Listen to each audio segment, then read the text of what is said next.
It is the week of Erev Pesach. My daughter says I look really tired. Guess what? I am tired. I'm sure you are as well. I have a beautiful story that I want to tell you. A woman came to me this week and she told it to me, and I felt very moved by it, and I felt like this is going to bring a different taste to my Leila Seder. This woman told me she's living in a part of Jerusalem that is called Ir David. It's right by the Kotel, but it's the other side by the Kotel. She's surrounded by Arabs. She's been living there 18 years, very happy to be there, and 6 years ago, they decided to move a little bit even more into Ir David because they wanted a little bit bigger apartment. The family had grown, they needed more space, they looked for a little bit bigger apartment. But that new apartment that they moved into was very isolated. The woman felt very lonely. She says she was only 5 minutes from the Kotel, but she still felt very lonely, very isolated.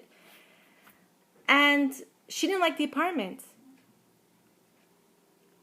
She told her husband, I cannot bring a child into this apartment. I'm miserable here. She did become pregnant, and 9 months later, this woman gave birth to a stillborn. And she felt miserable. She felt terrible. She felt it was probably a curse from the apartment. She hated it. She was just miserable. She was so sad. And she felt such guilt inside of herself.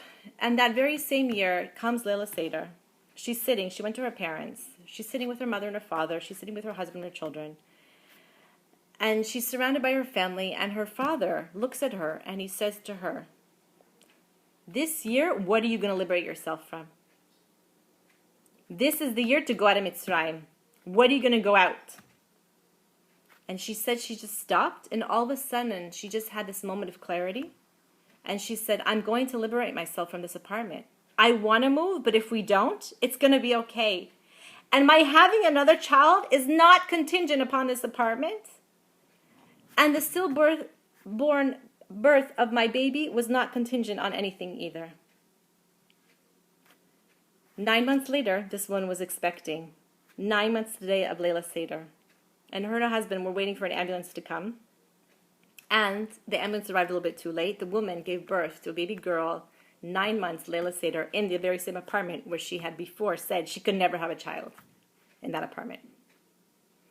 This year, when I'm sitting at Leila Seder, I want to look at all my family, the people who are surrounding me, and I'm going to just look at myself, and I'm going to ask myself, I'm going to ask them, and I'm asking you, what this year do you want to liberate yourself from? What this year can you say that, you know what, I'm going to be okay? That my happiness is not contingent on this? That this thing that I dream of happening or that I want to happen is not going to be contingent on anything except for Ratzon Hashem, or the will of HaKadosh Baruch Hu? What are you going to liberate yourself from and set yourself free? Chag Kasher V'Sameach.